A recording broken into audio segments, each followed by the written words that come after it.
अस्सलाम वालेकुम दोस्तों, इनसाइड पे मौजूद फखर में खुशामदीद। लाहौर में होने वाले अहम तरीन इजलास में नवाज शरीफ और आसिफ अली जरदारी ने एक मरतबा फिर ना सिर्फ गेम का कंट्रोल संभाल लिया है बल्कि कुछ ऐसे फैसले किए हैं जिनके नतीजे में मौजूदा सूरत हाल मज़ीद ख़तरनाक सिमत इख्तियार कर सकती है। जिसे कहते हैं ना, वो मिसाल है ज़रूर मसला जलती पर तेल फेंकना। बिल्कुल ऐसी ही सिचुएशन है जिसके ऊपर हम इस वक्त मौजूद हैं, क्योंकि कोई भी फरीक अपनी स्टेटेड पोजीशन से पीछे हटने के लिए तैयार नहीं है। और हुक्मरान इत्तेहाद के लाहौर में होने वाले अहम तरीन इजलास में, जिसमें हुक्मरान इत्तेहाद की अहम तरीन क़यादत, जिसमें नवाज शरीफ लंदन से और आसिफ अली जरदारी साहब ने दुबई से शिरकत की है, इस इजलास में अहम तरीन फैसला किया गया है और इस फैसले का बाज़ाब्ता तौर पर ऐलान भी कर दिया गया है। और ये बात कही गई है कि सुप्रीम कोर्ट हमसे उस फैसले पर अमल दरामद कराना चाहती है जिस फैसले का कोई वजूद ही नहीं है। वो फैसला मर्ज़ वजूद में है ही नहीं जिस फैसले पर अमल दरामद कराने के लिए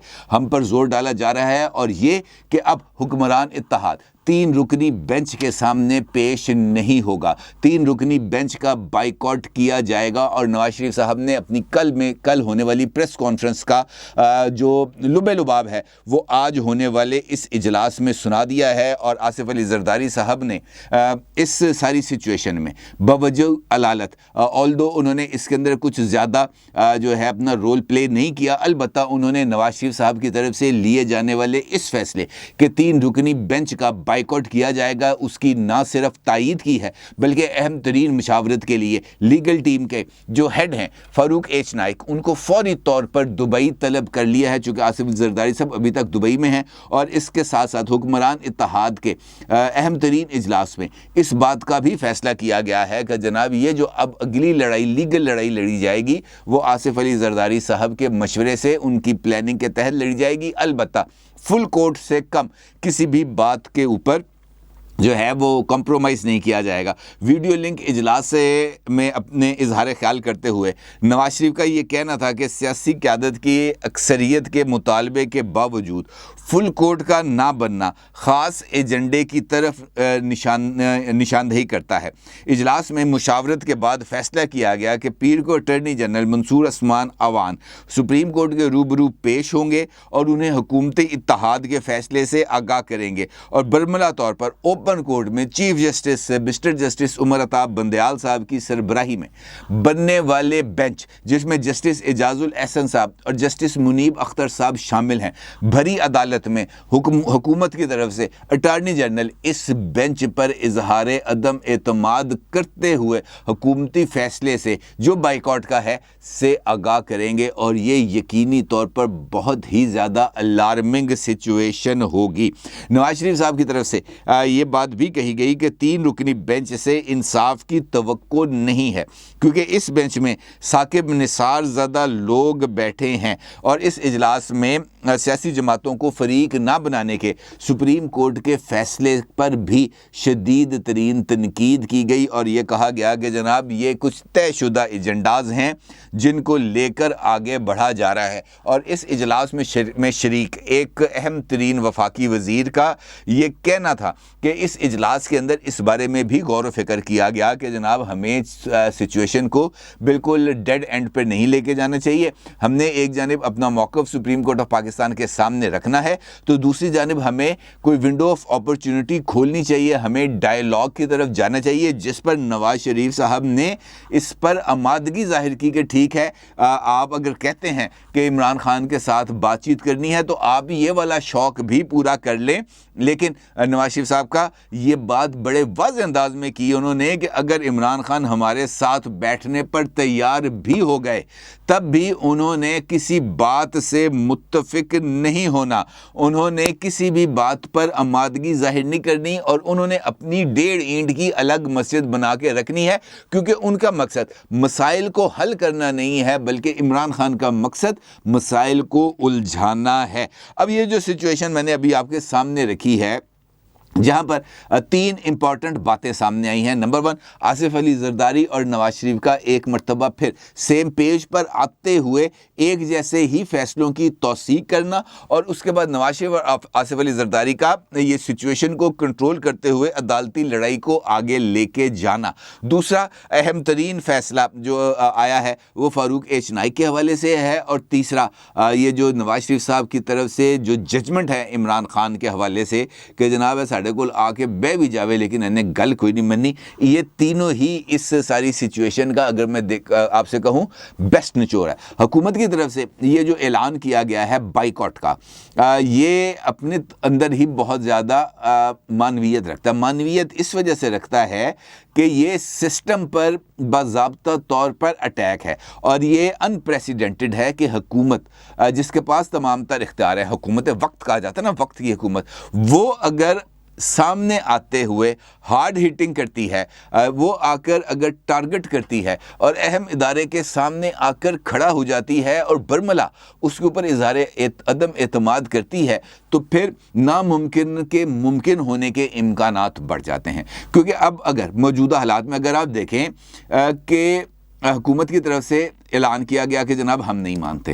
और खुर्शीद शाह साहब की तरफ से ये बात सामने आई है, मैंने पिछली वीडियो में आपके सामने रखी भी थी कि वो ये कहते हैं full court full court full court, इससे कम कोई और चीज़ नहीं, अदरवाइज सिस्टम जो है वो डीरेल हो जाएगा। अब अगर ये जो मुतालबा सामने आ रहा है हुकूमत की तरफ से फुल कोर्ट का, अगर इसको तस्लीम कर लिया जाए सुप्रीम कोर्ट की तरफ से, तो फिर जो बाकी लोग हैं वो ये कहेंगे देखें सुप्रीम कोर्ट दबाव का शिकार हो गई। नवाज शरीफ ने 2 प्रेस कॉन्फ्रेंसें की हैं, 2 इजलास किए हैं, सुप्रीम कोर्ट वालों की वाट लग गई है, और वो जो है ये जो सर तस्लीम खम करने पर आमादा हो गए, उन्होंने अपनी पोजीशन से पीछे हट गए हैं। इमरान खान जो इस वक्त अदलिया आज़ादी का अलमबरदार बने फिरते हैं, जो इस बात का ऐलान करते फिरते हैं कि जनाब हम अदलिया पर किसी तरह का कोई दबाव बर्दाश्त नहीं करेंगे, हम ये जो कोशिश की जा रही है नवाज शरीफ की तरफ से अदलिया को दबाव में लाने की, हम इसका हर सूरत जो है इसकी मुखालफत करेंगे। और उन्होंने अभी थोड़ी देर पहले इस जो मीडिया के साथ कुछ जर्नलिस्टों के साथ इमरान खान ने ज़बान पार्क में मुलाकात की है, उसके अंदर भी उन्होंने इस बात का इज़हार किया है। उन्होंने कहा जनाब मैं लोगों से कह रहा हूँ कि वो तैयारी पकड़ें, हमें अदलिया की जो है उसके तहफ़्फ़ुज़ के लिए मैदान में निकलना पड़ेगा, और ये जो फाशिस्ट हुक्मरान हैं, जो इस वक्त फाशिस्ट टोला इस वक्त हम पर मुसल्लत है, हमें इनका मुंह तोड़ जवाब देना पड़ेगा। अदलिया के ऊपर किसी भी तरह का कोई वार किया गया तो तहरीक इंसाफ सीसा पिलाई दीवार बन के खड़ी होगी। इसका मतलब यह है कि इमरान खान ने सुप्रीम कोर्ट ऑफ पाकिस्तान को, पाकिस्तान की अदलिया को ये पैगाम देने की कोशिश की है कि जनाब तुसी डरना नहीं, असी ताड़े नाल हां। जबकि दूसरी तरफ से ये बात सामने आ रही है कि जनाब आपने अगर हमारी बातों पर अमल दरामद ना किया, हमारे मुतालबे को तस्लीम ना किया, तो फिर हमारी आपके साथ पक्की लड़ाई है। अब ये वो सिचुएशन है जो यकीनी तौर पर इस सिमत की तरफ इशारा कर रही है कि इस ममलिकत में इस वक्त सब अच्छा नहीं है। अब ये जो बाइकआउट है, यकीनी तौर पर आप भी ये जानना चाहेंगे कि अगर हुक्मरान इत्तेहाद बाइकआउट कर भी देता है तो इसके क्या असरात होंगे। मेरे 2-3 सीनियर वकला के साथ बात हुई है जो सुप्रीम कोर्ट में प्रैक्टिस भी करते रहे हैं, और उनमें से एक बहुत ही नामवर वकील हैं। उनका ये मानना है कि अगर आप ये प्रोसीडिंग्स देखें, ऑल्दो के इस प्रोसीडिंग के अंदर बहुत ज़्यादा हिकअप्स आए हैं, सुप्रीम कोर्ट को अंदरूनी तौर पर बहुत ज़्यादा दबाव का सामना है, और इस वक्त अंदरूनी तौर पर सुप्रीम कोर्ट और ख़ास तौर पर चीफ जस्टिस साहब की जो पोजीशन है वो कुछ ज़्यादा अथॉरिटेटिव नहीं रहेगी, क्योंकि अंदर से उनको चैलेंज का सामना है। और जिस तरीके से प्रोसीडिंग पहले 5 से 4 फिर 4 से 3 पर आई है, इसने भी सुप्रीम कोर्ट को और मौजूदा बेंच को खासी हद तक नुकसान पहुँचाया है। लेकिन इसके बावजूद तीनों वकला जिनके साथ मेरी बात हुई है, उनका ये कहना है कि बाइकआउट सिर्फ और सिर्फ एक प्रेशर है जो अदालत के ऊपर डालने की कोशिश की जा रही है। ऑल्दो के अटॉर्नी जनरल जो हैं वो गुज़िश्ता समातों में अपने दलाइल दे चुके हैं। इलेक्शन कमीशन ऑफ पाकिस्तान के जो वकील हैं सजील सवाती साहब, वो अपना नुक्ता नज़र पेश कर चुके हैं। इरफान कादिर साहब को अभी तक 3-4 मिनट से ज़्यादा मौका नहीं मिला। फारूक एच नाइक अपनी गुजारिशात किसी भी हद तक वो पेश कर चुके हैं। जो हुकूमती मौक़िफ़ है वो किसी न किसी हद तक बेंच के सामने आ चुका है। अब अगर حکومتی جو وکلا ہیں وہ یہ کہتے ہیں کہ ہم نے پیش نہیں بھی ہونا تب بھی یہ معاملہ کسی کی جیت اور فتح کا نہیں ہے، بلکہ یہ معاملہ ہے وہ جو فیصلہ دیا گیا تھا اس فیصلے پر عمل درآمد سے ہٹ کر یہ جو ہے الیکشنز کی تاریخ کو پوسٹ پون کرنے کا ہے اور 90 دن سے معاملے کو آگے لے کے جانے کا ہے۔ تو یہ in fact interpretation of the constitution ہے اور وہ اس سے جو ہے متاثر نہیں ہوگی اس بائیکاٹ سے۔ البتہ وکلا کا یہ ماننا بھی ہے کہ جناب اگر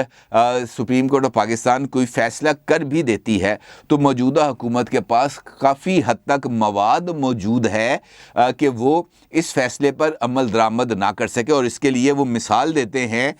رانا ثناء اللہ صاحب کی، جس کے میں رانا ثناء اللہ صاحب نے جو بات کی تھی کل اسلام آباد میں سپریم کورٹ کے باہر میڈیا سے گفتگو کرتے ہوئے، جس کے اندر ان کا یہ کہنا تھا کہ سپریم کورٹ کا 3 رکنی بینچ اس فیصلے کو نافذ کرانے کی کوشش کر رہا ہے جو ہوا ہی نہیں، یعنی وہ 1 مارچ کے فیصلے کی طرف اشارہ کر رہے ہیں جس کو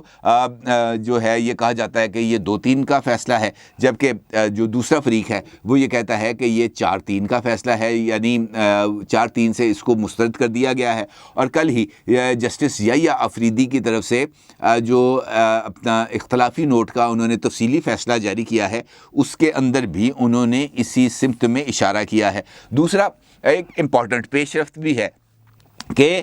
اس کے باوجود کہ سپریم کورٹ آف پاکستان کے اندر اس اہم ترین معاملے کی سماعت جاری ہے، الیکشن کمیشن آف پاکستان نے اپنی جو حد ہے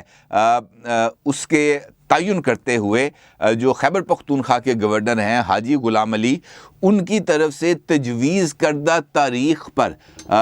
خیبر پختونخوا میں انتخابات کرانے کا اعلان کیا ہے، اور آپ کو پتہ ہے وہ تاریخ کون سی ہے؟ 8 اکتوبر۔ یعنی الیکشن کمیشن نے اس موقع پر جہاں پر سپریم کورٹ کے اندر یہ مسئلہ، یہ جو گفتگو ہے یہ جاری ہے کہ جناب 30 اپریل کے وہاں پر 8 اکتوبر، اس ساری سچویشن کے اندر الیکشن کمیشن نے 8 اکتوبر کی نئی تاریخ جاری کر دی ہے۔ تو اس بات کا کیا مطلب ہے؟ اس بات کا مطلب یہی ہے کہ یہ فیصلہ اگر دیا جائے گا تو اس فیصلے کے ارد گرد بھی ایک ابہام کی چادر کو بنا جائے گا، اور پھر اس ابہام کے اندر رہتے ہی جو نیا کھیل ہے وہ شروع کیا جائے گا۔ اب اس کھیل کو روکنے کے لیے یا اس کی مخالفت میں بھی بہت سارے جو اب پولیٹیکل پلیئر ہیں وہ سامنے آ چکے ہیں، جس طرح میں نے آپ سے پچھلی ویڈیو میں آپ سے گزارش کی تھی کہ شاہ محمود قریشی اور پرویز خٹک صاحب ملاقاتیں کر رہے ہیں۔ اس کے ساتھ ساتھ جو ہیں اسد عمر صاحب اور اعجاز چودھری صاحب، انہوں نے اب سے کچھ دیر پہلے یعنی افطاری سے پہلے جماعت اسلامی کا جو ہیڈ کوارٹر ہے منصورہ، وہاں کا انہوں نے وزٹ کیا ہے، اور اسد عمر نے اور اعجاز چودھری نے سراج الحق صاحب سے جو امیر جماعت اسلامی ہیں ان سے ملاقات کی ہے۔ اس کے ساتھ ساتھ جو پی ٹی آئی کے صدر ہیں جن کو کسی اجلاس میں دعوت نہیں دی جاتی، کسی اجلاس میں نہیں بلایا جاتا، چودھری پرویز الہی صاحب،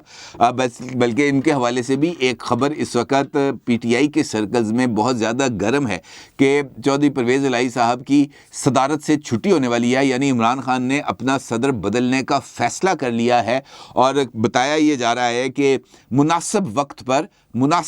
پر